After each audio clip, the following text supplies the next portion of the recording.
2025 Urbandale City Council meeting to order. Ask City Clerk to begin roll call. Bodie, Here. Cacciatore, Here. Carberry Montgomery, Here. Kroll, Here. Rosendahl. Here. Thank you. Ask everybody to stand as they're able for the Pledge of Allegiance.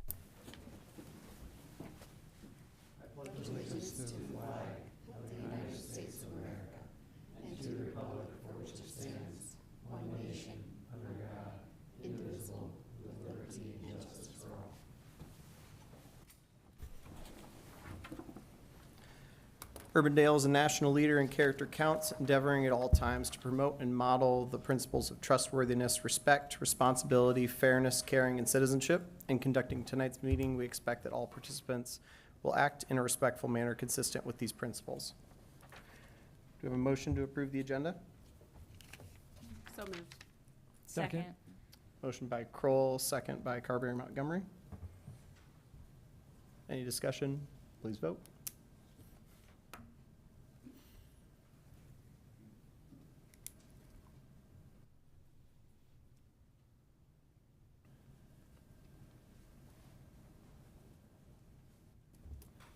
And that passes. Tonight we've got two proclamations, and then we will do Citizens Forum. So the first proclamation we have tonight is LGBTQ Pride Month. Whereas our nation was founded on the principle of equal rights for all people, and whereas the city of Urbandale is rooted in the principles of trustworthiness, respect, responsibility, fairness, caring, and citizenship, and whereas in honor of the 1969 Stonewall Uprising in New York and the subsequent first Pride March in June 1970, the month of June has become a time to recognize the resilience and determination of the lesbian, gay, bisexual, transgender, queer, LGBTQ plus community to live freely and equally. And whereas this June we listen and take a moment to open our hearts and minds and focus on how alike we are as a community and understand the lasting contributions that the LGBTQ plus community has made to the strengthening of our American society. Now, therefore, I, Blake Rosendahl, Mayor Pro Tem of the City of Urbandale, on behalf of the City Council, proclaim June 2025 as LGBTQ plus Pride Month.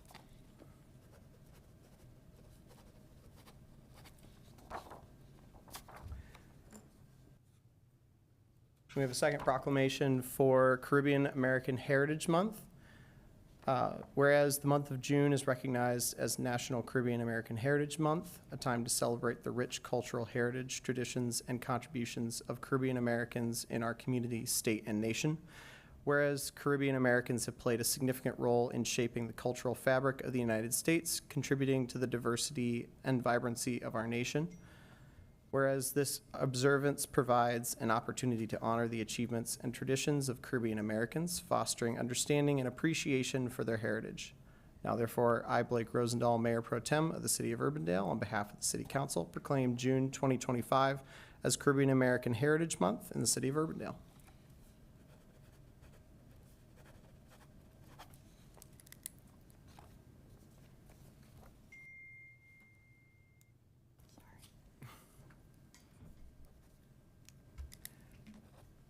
All right, at this time, we'll open up Citizens Forum. If there is a matter that's not part of tonight's regular agenda, I'd ask that you come state your name and address for the record, and then we'll let you speak.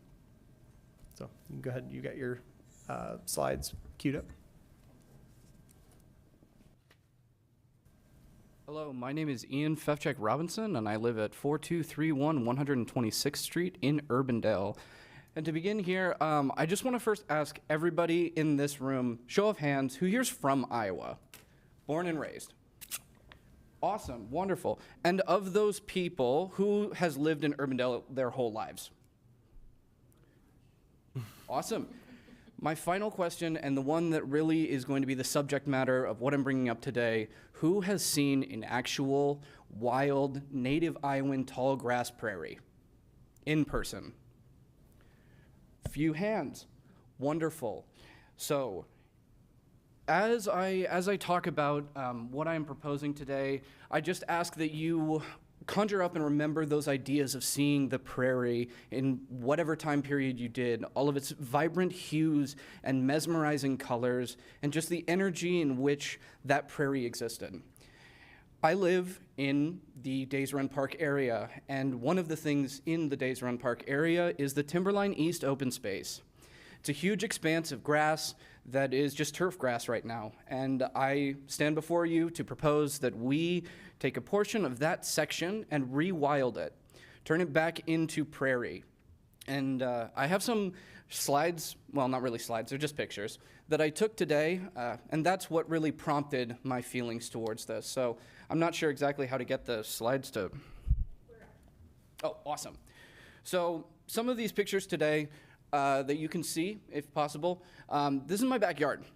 And as you can see, we've had some rain in the past couple days, and water starts to accumulate.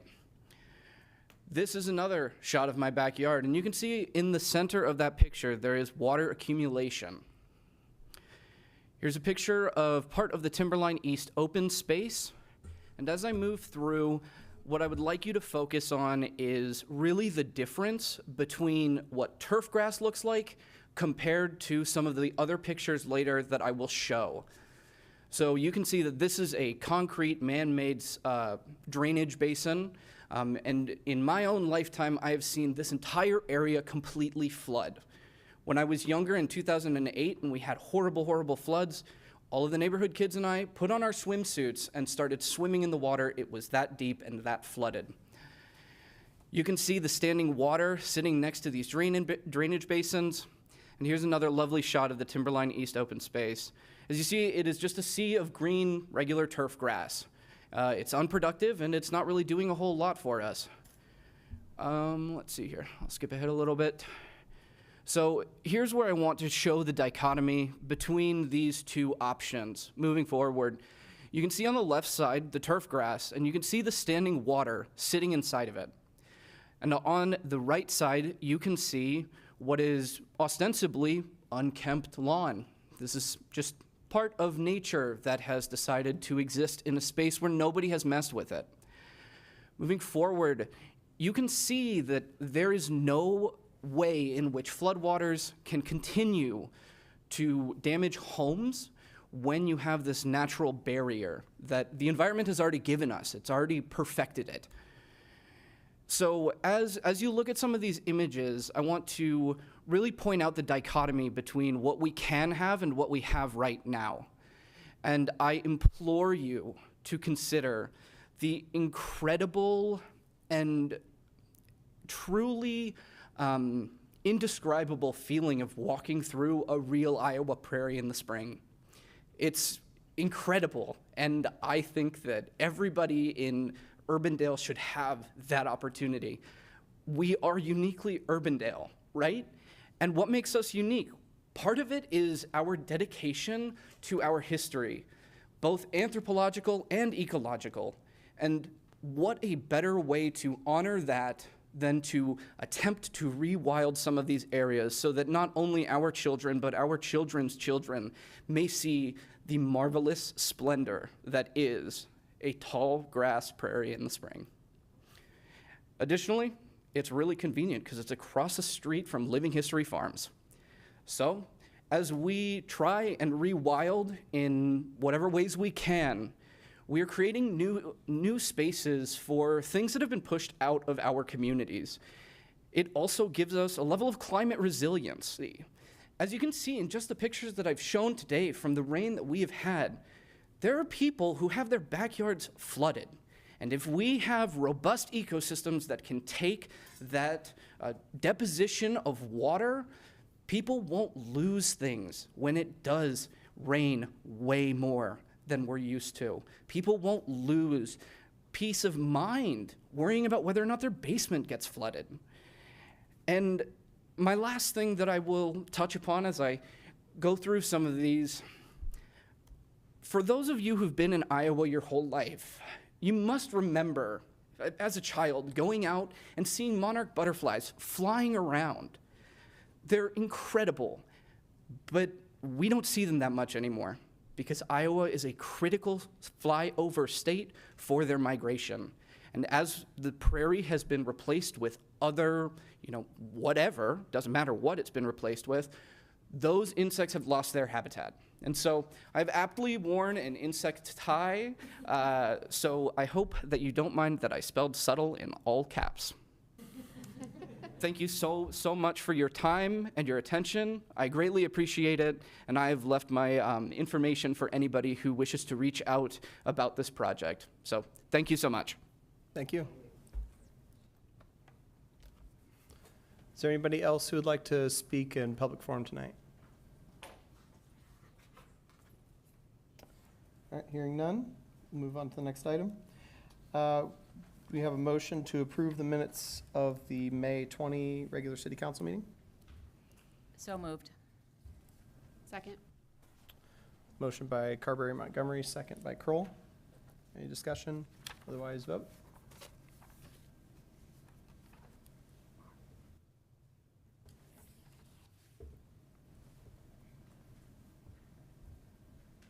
And that passes. We have 18 items on the consent agenda. Motion to approve the consent agenda? Motion by Kroll, second by Cacciatore. Discussion? Please vote.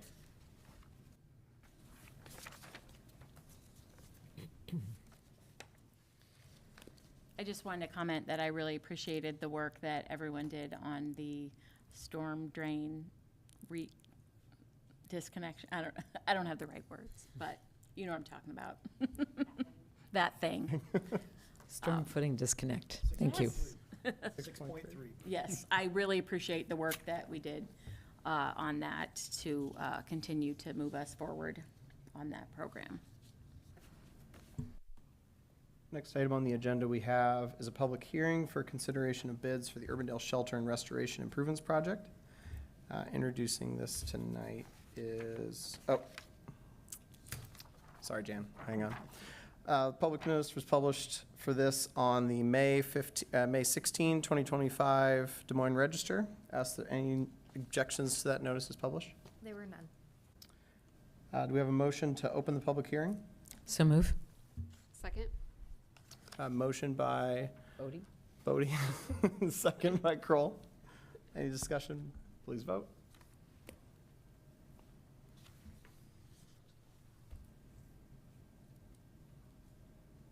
And that passes. Introduce this item tonight is Jan.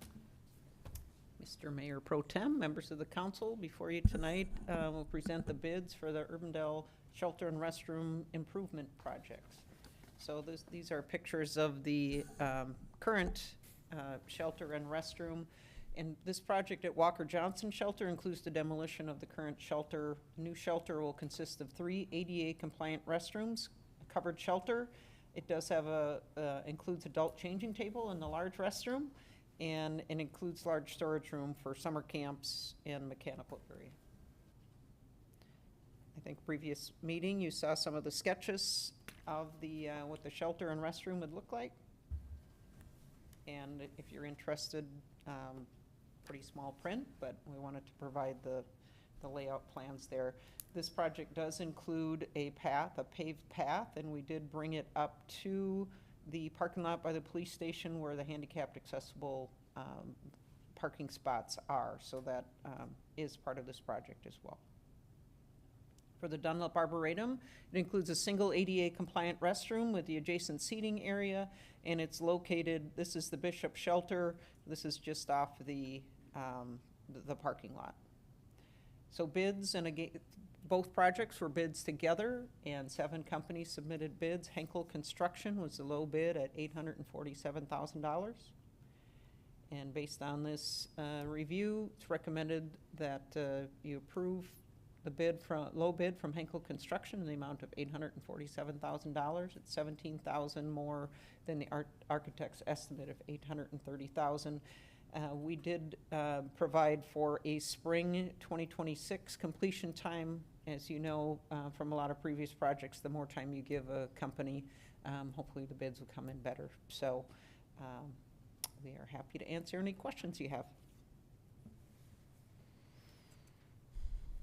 For the police shelter, is there the ADA sidewalk that leads to it, was that different from earlier? Because I don't recall the, It is currently the path that is from the police station does not meet the ADA slope. Now that we're doing the improvements here, it was either going to be put a railing along that path or do this path up to the parking spots. And since it makes sense, obviously, of if somebody's using it, they're probably going to be parking in those handicap parking stalls, is to bring it down from that area.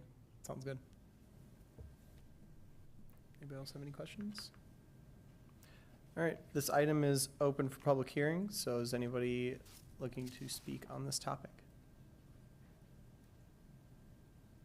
Hearing none, is there a motion to close the public hearing? So move. Second. Motion by Bodie, second by Carberry Montgomery. Any discussion? Please vote.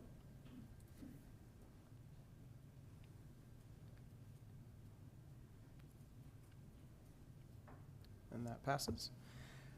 I'll move approval of Resolution 175-2025. Second. Motion by Carberry Montgomery, second by Bodie. Any discussion? Please vote.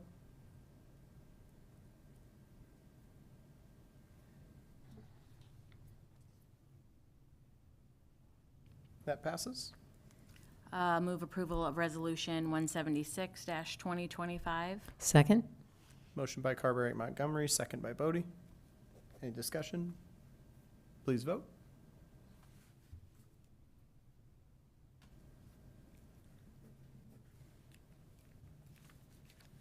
And that passes. And I move approval of Resolution 177-2025. Second. Motion by Carberry Montgomery, second by Bodie. Any discussion?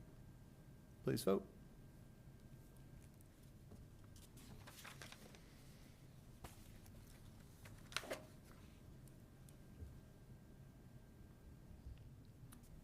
And that passes.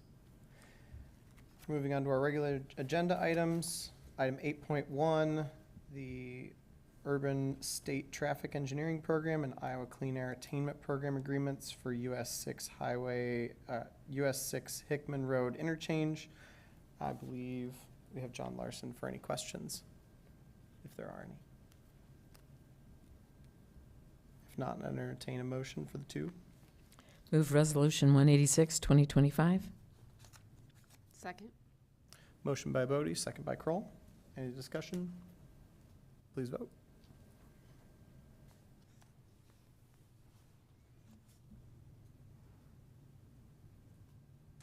And that passes. Move Resolution 187, 2025. Second. Motion by Bodie, second by Kroll. Any discussion? Please vote.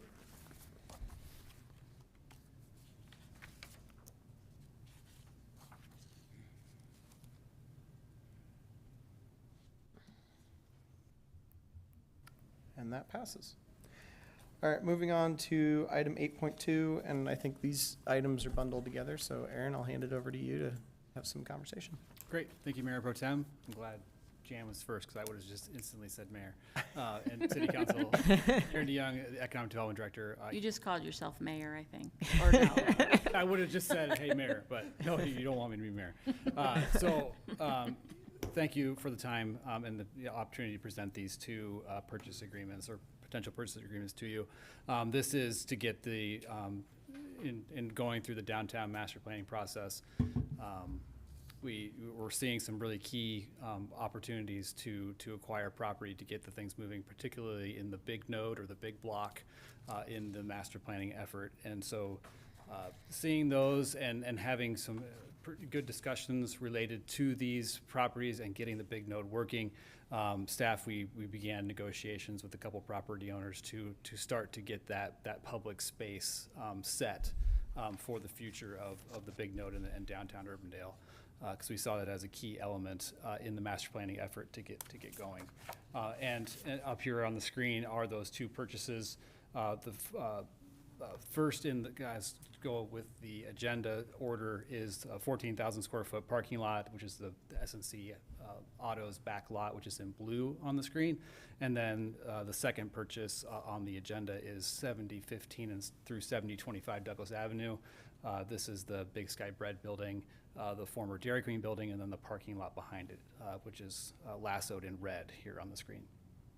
A little bit more about the why for this, and so I kind of put side by side the place from an overhead view, and then one of the conceptual renderings that we have in the master planning document to really note that this is a really key area for the big node to really set that placemaking as well as that place where people can congregate. This is where the events could be. And all of that. But also it serves a critical role in providing a place for regional stormwater detention and water quality opportunities that are going to be critical for being able to service future projects as we're going to be going into more impervious types of opportunities with an urban development, mixed use, and really fitting a lot of building on a little bit of area. We need a place for that water to go so that we're not flooding or making a bigger problem worse. This is an opportunity to be able to start to solve those solutions that are not present in the neighborhood as they are. And then certainly this aligns with the current version of the master plan, which is coming to you in a future date. So yes, we are a little ahead of the game on these type of things, on these acquisitions. However, important to still consider them. So to the detail on each of those, the first one I have on here is the 7015, 7025 Douglas, which I think is the second one on, well, I can't remember. Anyway, it's the Big Sky and the former Dairy Queen. Probably there's also a third tenant, Craig Christensen, up on the second floor. So there's two buildings on the property, 5,800 square foot, 1 and 2 story, and then 7025 Douglas is the former Dairy Queen, as well as the back parking area for this. Little more detail into the, provide for the purchase agreement. So $850,000 purchase price has been negotiated with the current owners of the property. We would be assuming those leases. Some are between 2 and 5 years left on the remaining terms of those. And we do have leases of those, but a full analysis of those has not been happened. Those would be, we would look through those in more greater detail during a due diligence period in this purchase agreement, which is scheduled. The due diligence would end on August 15th and then closing by the end of August with that. Some of the items that we know that we're going to be doing in due diligence, should you approve this contract, would be environmental assessment, because we do have auto and dry cleaner uses within the properties, and those are kind of notorious for environmental site assessment issues. So we want to understand what is going on there from that perspective. Also building inspection, because these are not new buildings.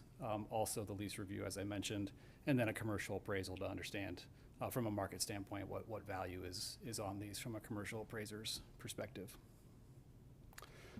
The second purchase is the 14,000 square foot or approximately amount of size for the back parking lot at SNC Auto. So the agreed upon purchase price in the purchase contract is $6.50 per square foot, which would be $91,000 if it's 14,000 square feet.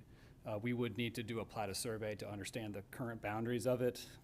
The 14,000 is an estimate that we used, me drawing a square on GIS. So we know that it needs to be more exact, and that's why we'll get a surveyor to do that on our behalf. And then due diligence for this is, we did a month later, so September 15th would be due diligence end for this one, and then closing by the end of September. That is my quick presentation on those, and these are two resolutions in front of you. Happy to answer any questions that you might have.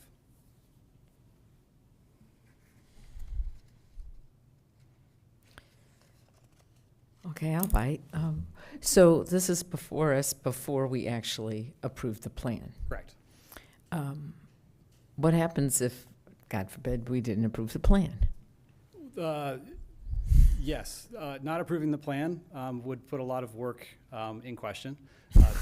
Got to say that. But also this would be, we would still be in due diligence for these properties. So those are the opportunities, and if we do decide not to move forward, we could, with the master planning, and this is not a viable purchase for the city, either of these, we could get out during the due diligence period. We would Okay. certainly know if we have an approved master plan prior to the close of the due diligence period. Okay. And if we were to, as part of the due diligence period, if we were to leave, like back out, we would just be down earnest money at that point, or is If it's there- before due diligence, no, Okay, we would not. No, if it's Gotcha. post due diligence, yes, our deposit would have gone hard by that time, and we would lose that. gotcha. Yeah, which, only the 7015 Douglas has a deposit of 20,000. The one with S&C Auto does not. Well, I'm generally comfortable with this, but I would feel more comfortable if we deferred action to approval, pending approval of the master plan at our next meeting.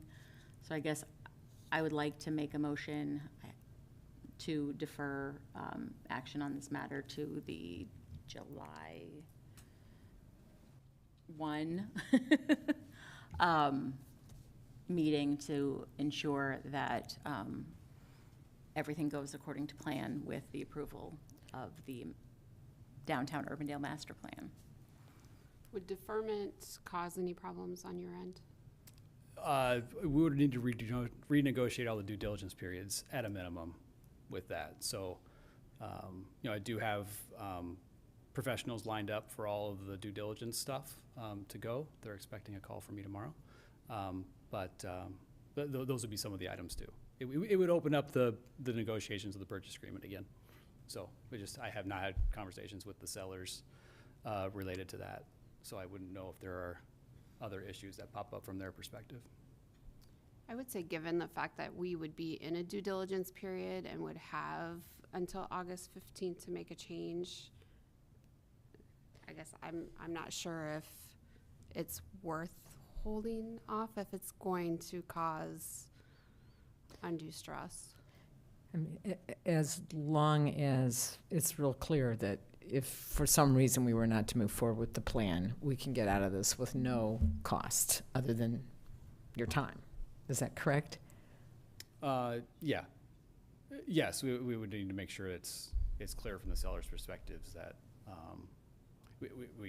I guess a controlling amendment, I'm gonna look to Maria a little bit. I mean, if there's if we need to put in a condition here that, an allowable, specifically, explicitly that not approving the master plan would be a poison pill in the agreement, to allow that. I think that there's plenty of other terms in the due diligence period to be able to get out of an agreement, but if it would be most comfortable, if that's the issue, to place in an additional term within due diligence that if it's not approved, the master plan isn't approved, that would be an allowable item to cancel the contract.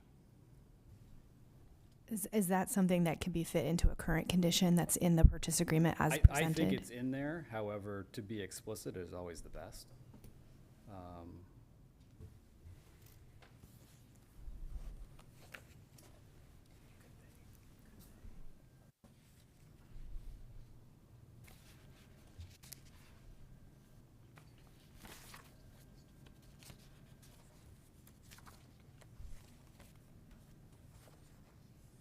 Is there a warranty section?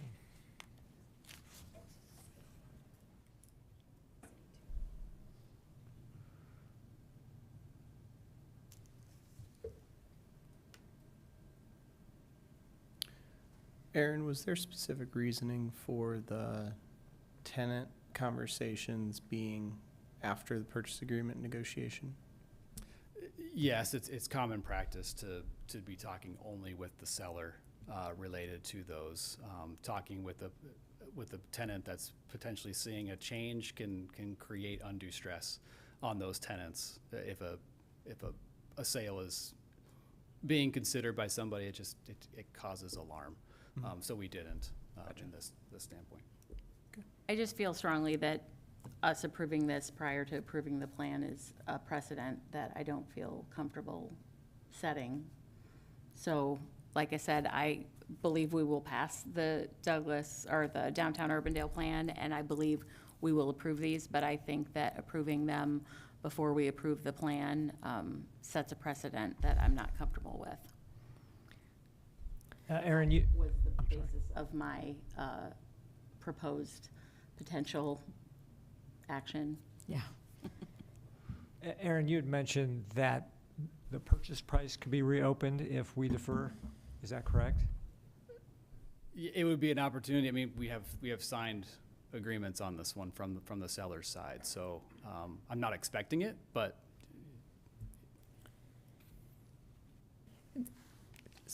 looking into the terms on the acquisition study on this, if the buyer's not satisfied for any reason whatsoever as the results of its acquisition study, then before the end of the acquisition study period, which is August 15th, we may, in our sole discretion, terminate the agreement.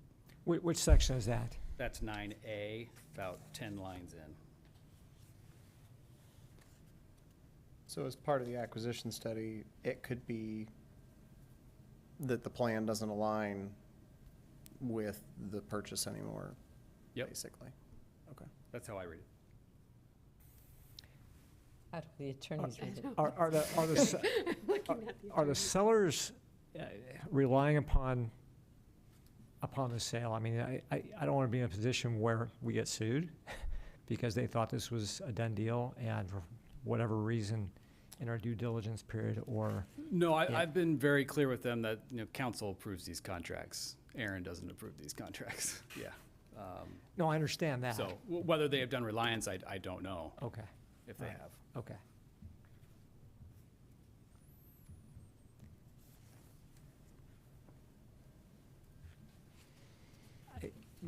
I mean, my comfort level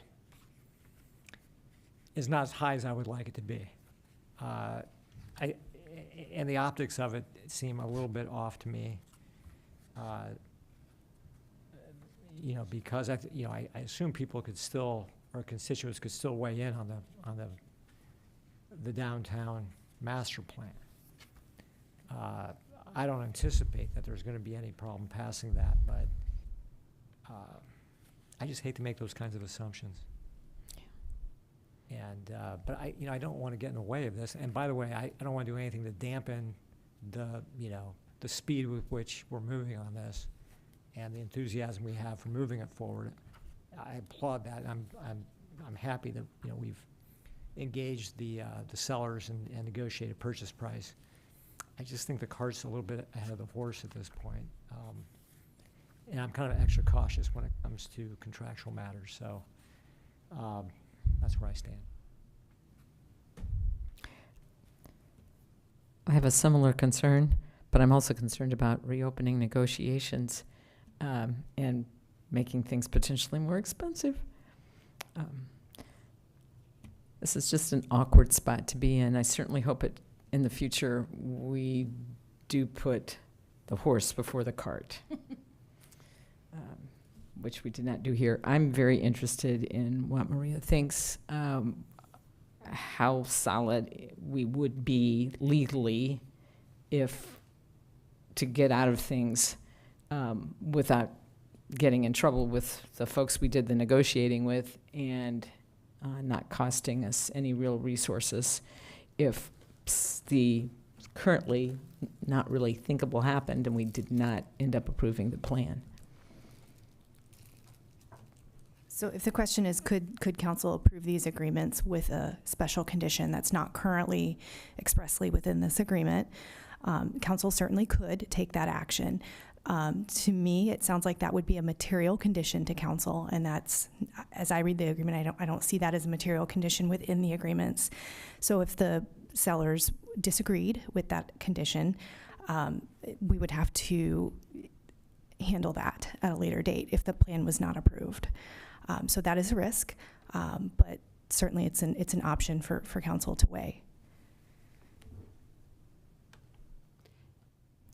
But related to the terms that are in here now, if it's approved or not, the master plan, we could still get out of the contract related to our acquisition period. Yeah, that's what I'm asking. Do we currently have an agreement in place that allows us to get out of this? And perhaps the reason we get out of it is the fact that we, for some reason, did not approve the plan, is that a legitimate thing for us to do with the current agreement? Or is that not a decision you can make a call on in the middle of a meeting? I would prefer not to. As I'm looking at this, to me, the reason for the acquisition study, the reason for getting out of the agreement would be related to the acquisition study, not the approval of the plan. So that's my analysis. However, if I had a little more time, if you want to come back to this in 2 weeks, I could give you a little bit more of a thorough opinion. But as I look at this, I don't see that expressly as a reason for backing out of the agreement under Section 9. I'd second Bridget's motion.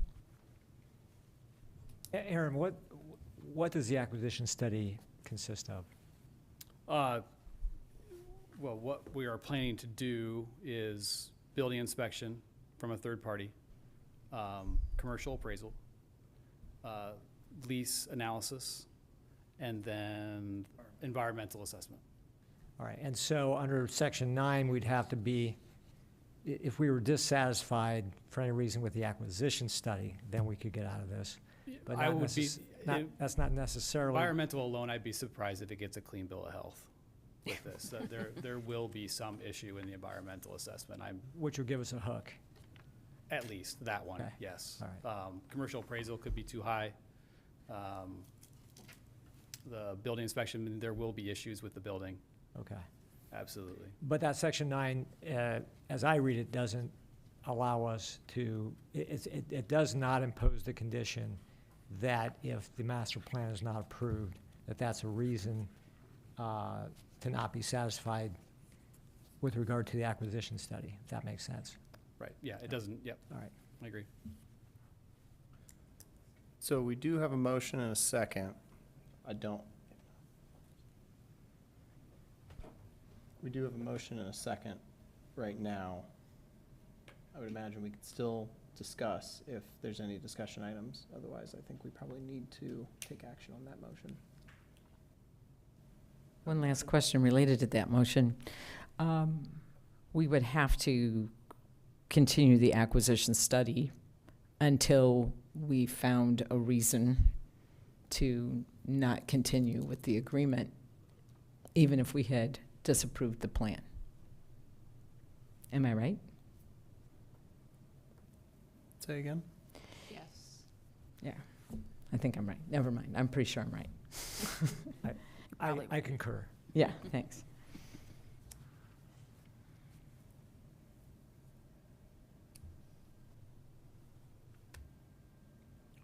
So I guess my motion applies to both items. Do we need to take separate, since it's two agenda items, I think we probably would separate need separate votes. motions on on each item? Okay.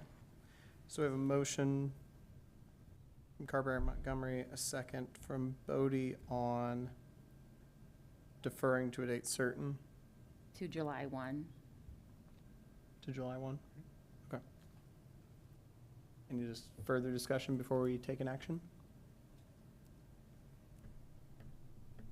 If not, please vote.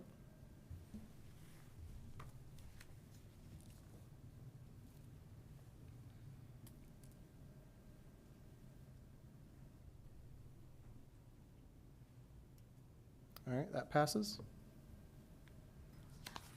We also have 8.3. I make the same motion to defer action to the July 1st meeting. I'll second. Motion by Carberry Montgomery, second by Cacciatore. Any discussion? Please vote.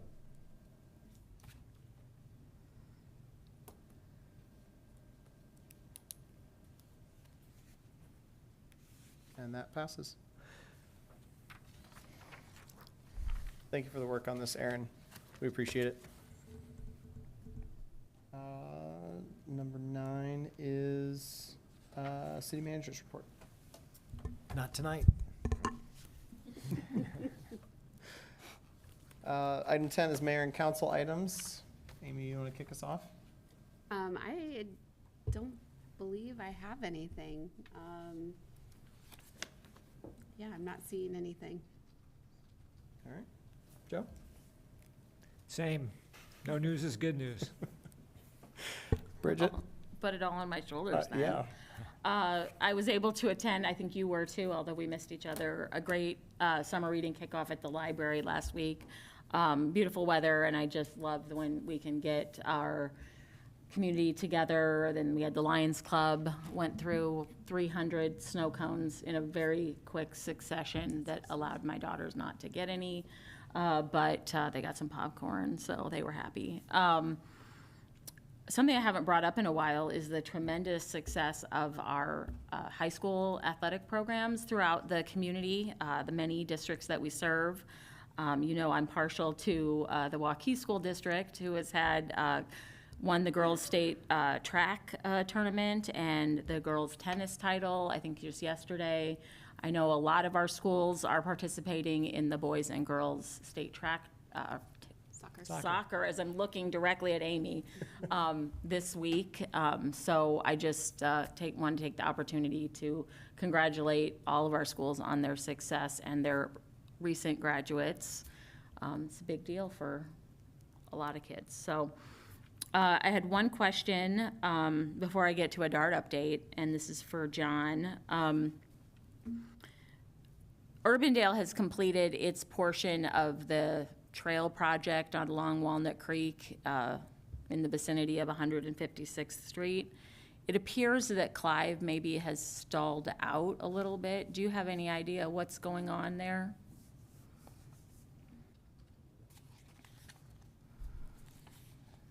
Unfortunately, that's something I'd have to check on. I do not know where Clive is in their process. Because to the average person, it's, you know, feels like one trail, and there's a clear line of demarcation of civilization in Urbandale, and then where it's not civilized right now in Clive. So if you could get that and just Yep, maybe I can email check us on an that. update, I'd appreciate it. We had our DART meeting today. As always, everything is moving all the time, but we approved a budget for the consultants to move forward with as they determine the draft Reimagine DART network plan, which is a hybrid of a minor reduction and a smaller network, which are really bad terms that we've adopted along the way. But all of this is an attempt to keep our budget as large as possible, given the potential action from the legislature next year that may cap growth on the budget. So if we did a reduction this year, we would be going from a possibly significantly lower budget that would be capped. And so we've come to some negotiated budget number, which is really hard to explain, but that's what it is. I think David and I, maybe the mayor, and then maybe another council member has the opportunity to talk to the consultants when they're here in the middle of June. The date of that meeting will be forthcoming, but I know David and I are signed up to go, and there'll be an opportunity for our other folks to attend. But then I think we'll be getting the draft plan based on the budget in September to approve in October. So the beat marches on, I guess. But it's just a lot. And Des Moines has indicated that they will be placing the franchise fee on their agenda sometime in July, which is a significant commitment on their part, but it has not yet happened. So we'll wait and see. I'll have more at the next meeting, I'm sure. So if you guys have any questions, please let me know. Or if you're interested in talking to the consultant when they're here in the middle of the month, let me know as well. That's all I got, so I took all their times too.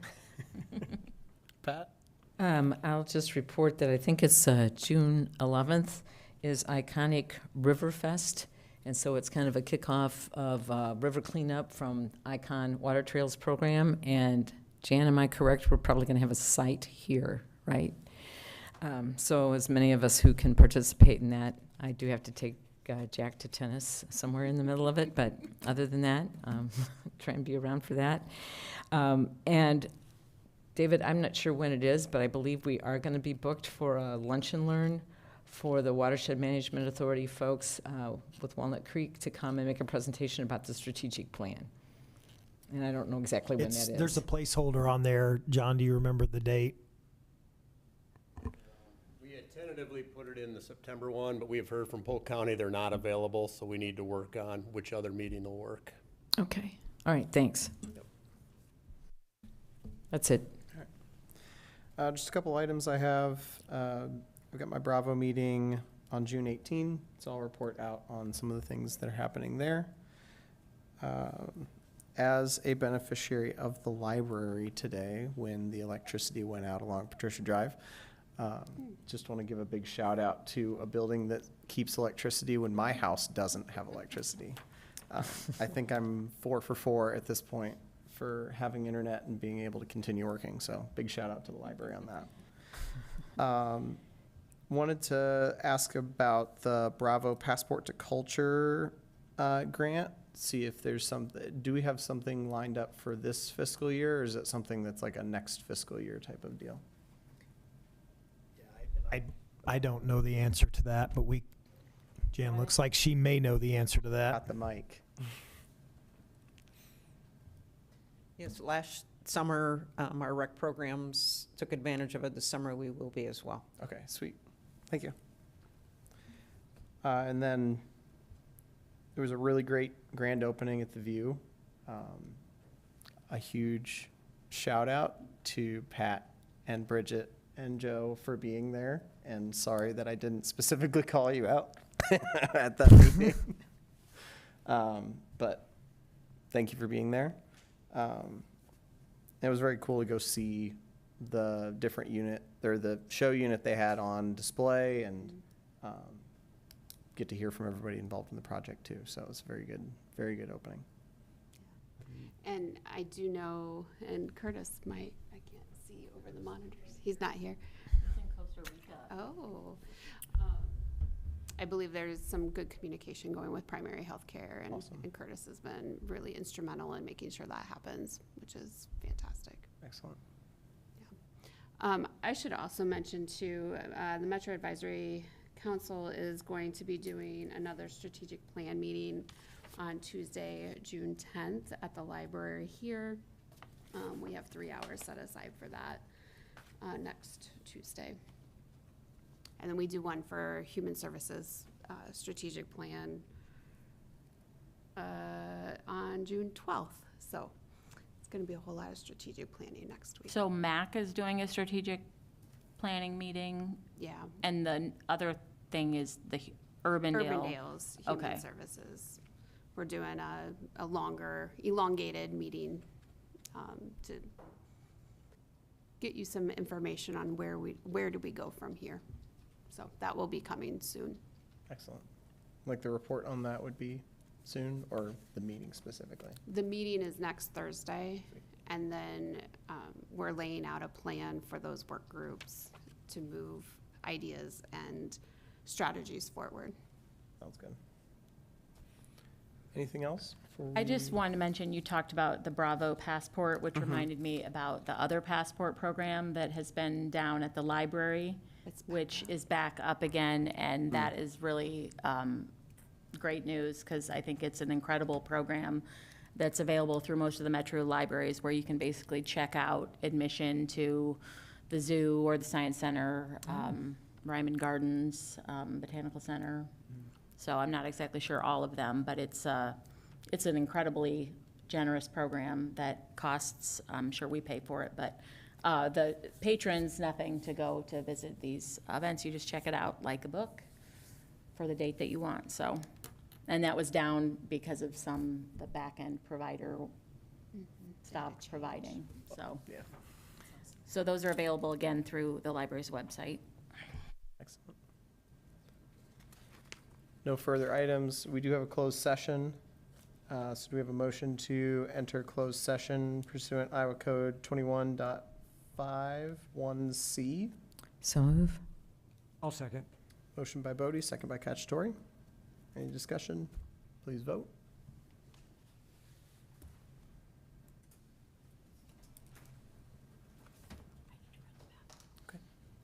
Thank you. And that passes.